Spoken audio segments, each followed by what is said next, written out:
మా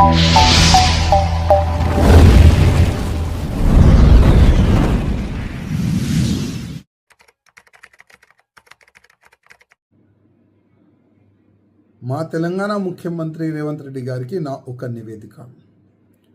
ఇవాళ యావత్ భారతదేశంలో ఒక మంచి వాతావరణం ఉన్నది. పహల్గామ్లో మన హిందువులని టార్గెట్ చేసి చంపిన ఆ టెర్రరిస్టుల అడ్డలపైన మన భారత సైన్యం బాంబు దాడి చేసి దాదాపు టెర్రరిస్టుల్ని చంపేసినారు. అక్కడ దాదాపు ఒక 90 to 100 మెంబర్స్ టెర్రరిస్టులు చనిపోయినారని న్యూస్లో అయితే వస్తున్నది.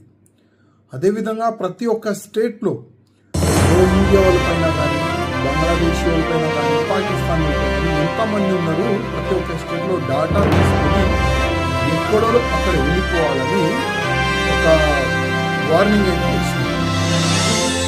దాదాపు చాలా వరకు పాకిస్తానీ కానీ మన తెలంగాణలో రోహింగ్యా, బంగ్లాదేశీ ఇంకా పాకిస్తానీలు కూడా ఉండొచ్చు.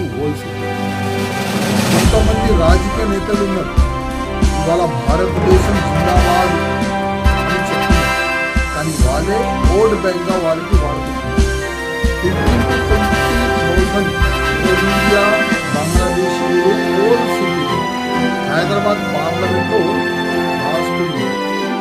వాళ్ళకి ప్రత్యేకంగా ఒక పార్టీ, ఎంఐఎం పార్టీ ఒక రక్షణగా అసలు ముఖ్యమంత్రి రేవంత్ రెడ్డి గారికి ఒక నివేదిక చేస్తున్నా, రిక్వెస్ట్ చేస్తున్నా, వాళ్ళందరినీ మీరు ఐడెంటిఫై చేసి ఆల్రెడీ వాళ్ళ ఆధార్ కార్డ్ తయారు చేసుకున్నారు, ఓటర్ ఐడి కార్డ్ తయారు చేసుకున్నారు, ఎంతమంది ఉన్నారు వాళ్ళకి ఐడెంటిఫై చేసి ఆధార్ కార్డులు, ఈ ఓటర్ ఐడి కార్డు డిలీట్ చేసి ఏ దేశం నుంచి వాళ్ళు వచ్చినారో ఆ దేశంకి పంపించేసేయాలని మా ముఖ్యమంత్రి గారికి రిక్వెస్ట్ చేస్తున్నా. ఎందుకంటే మన స్టేట్ మనం సేఫ్ పెట్టుకోవాలంటే, మన స్టేట్ని కూడా మనం బాగా సేఫ్గా పెట్టుకోవాలంటే ఎట్టి పరిస్థితుల్లో వీళ్ళు ఏ దేశం నుంచి వచ్చినారో ఆ దేశంకి వీళ్ళకి పంపిస్తేనే మన తెలంగాణ స్టేట్ సేఫ్ ఉంటుందని నేను మా ముఖ్యమంత్రి గారికి రిక్వెస్ట్ చేస్తున్నాను.